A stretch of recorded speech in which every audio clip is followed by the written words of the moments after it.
This was my first Gibson SG, and it set off a love bordering on obsession with this guitar that's lasted for nearly 2 decades. Ever since I saw Jack Black playing one in School of Rock and realized that the SG Faded was a really reasonably priced model where you could actually get a Gibson without breaking the bank.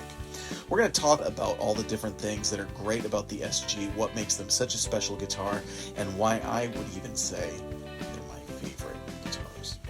So let's get started with some tone here. Follow the links below where you can listen to some music and you can hear a lot of these SGs on actual recordings. Please remember to like, share, and subscribe, and I hope you enjoy.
Now, it's easy to look at a Gibson SG and to just think of it as a hard rock machine, and rightly so. It's been used by loads of guitar players for hard rock. It just absolutely loves overdrive, distortion, fuzz, whatever you want to throw at it, it can handle it.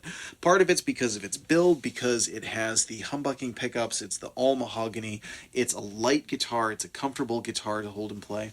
Believe it or not, I've never had a problem with neck dives with these guitars. I know a lot of players have.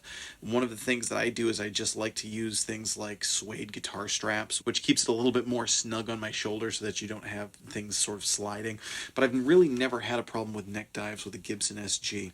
Now, one of the interesting things is if you look at it, the neck pickup is actually set slightly closer to the bridge than it would be on a Les Paul, which gives the neck a slight bit more treble, a little bit more, almost a twang to it. And you couple that with the fact that it's just a piece of mahogany, and it's really a mid-rangey, punchy, but nice and clear and articulate guitar that works great not only for distortion and overdrive, but as you've already heard, for clean tones, which brings me to one of the first things that I love about the Gibson SG.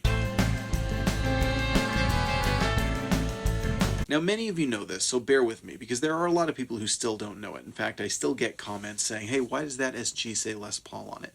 When the SG came out in 1961, it was the Les Paul for several years before it became the SG. Now, it was designed without the consultation of Les Paul himself, and he wasn't crazy about the design. But the real reason that they took his name off of it is because his contract was up and he was in the middle of a messy divorce with Mary Ford. So, when that happened, it ceased being the Les Paul and it became the SG, which stands for solid guitar. In the early days, it was also advertised as having the fastest neck ever. When you put those two things together, you can easily make the argument that the Gibson SG was invented as a jazz guitar, which is really amazing considering what a hard rock monster it's kind of become over the years. But it works great for these beautiful, woody, snappy, clean tones that you can not only use for blues and other music, but for jazz. If you just back off that tone knob a slight bit and dial in your amp accordingly, you can get amazing jazz tones out of these guitars. So let's check out some jazz tone using an SG Custom, which is the SG Les Paul that Les Paul himself would have been photographed with.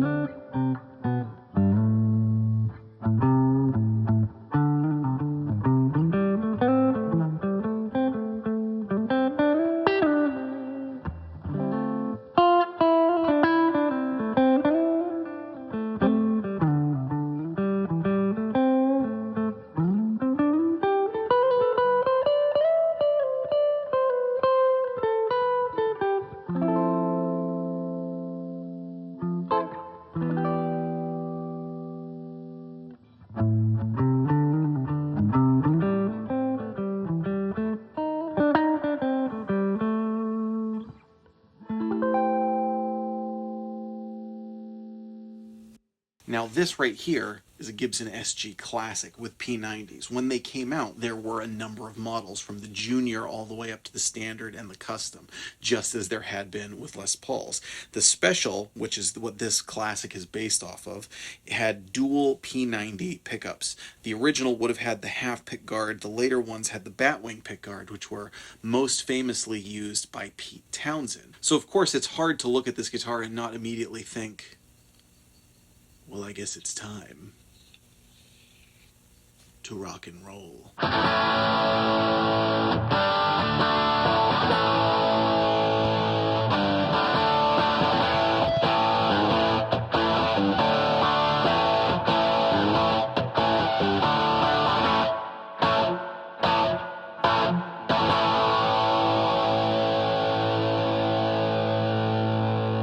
And it's true, the SG was great for classic rock tones, but even before Pete Townshend was rocking the Gibson SG, it was used by a number of other artists in the 60s for some tones that you might not have expected, including early Santana, who played one at Woodstock, Eric Clapton playing one in Cream, and even George Harrison. So here are some inspired by 60s tones from the SG.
mentioned it's a great guitar for blues, and it's finally getting some of the credit that it deserves as being an awesome blues guitar nowadays. And this brings me to the next point of why I love the Gibson SG. There's something about it for blues that just suits perfectly, again, because it has that mid-rangey punch, but it has a little bit more clarity and a hint more twang than a Les Paul, and slightly less depth than a Les Paul, because the Les Paul has that big, heavy maple top, which really gives it this deep, rich sustain. The SG's tone sits a little bit closer to the surface, which makes it, again, a little bit snappier, almost hints of like what a Fender might sound like. It doesn't sound like a Fender, but you know, if you were to look at this big kind of spectrum of guitar tones with Gibson over here and Fender over here, you know, and the Les Paul's way over here, SG's just tugged enough in this direction where it gets you some really, really cool tones that work great for blues. Now, again, this has been true from the early days onward, whether you're talking about as early as Sister Rosetta Tharpe, even Jimi Hendrix used a Gibson SG Custom for blues, 2 SG Custom players, great for blues right there. Nowadays, you can't talk about the SG and blues without talking about Derek Trucks, and also nowadays Gary Clark Jr. doing some awesome modern fuzz blues using Gibson SGs. You can also make the argument that one of the most famous SG players of all time, Angus Young, is really just a blues player with like all the knobs, including the intensity, just turned way higher than other players. And lastly, the Reverend Billy Gibbons, who also has a unique custom SG and uses them to great avail. Even though it's not his main guitar, he's definitely used them for some cool tones. So here are a smattering of great blues tones that you can get from Gibson SGs.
Now, the last thing that I want to talk about when it comes to why I love the Gibson SG.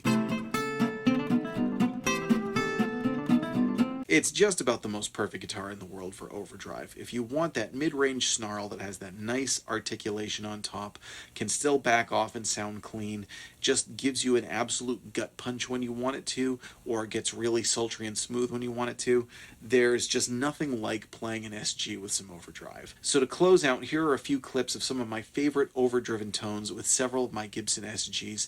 If you're interested in all the gear that I'm using in this video, I'm going to put it all down in the description of what all these different guitars are, what kind of pickups are in them. I'm using a combination of a Fender Princeton Reverb and a Marshall Bluesbreaker amp with a bunch of Keeley pedals today. So we're going to close out with these overdriven tones. Let us know, why is it that you love the SG? What kind of SGs do you have? I'm Jack Fossett. Please remember to like, share, and subscribe. Follow that link below. You can follow me on Spotify, and you can hear a lot of these guitars on songs that I've recorded. So here we go. Hope you enjoy the rest of the video, and we'll see you next time.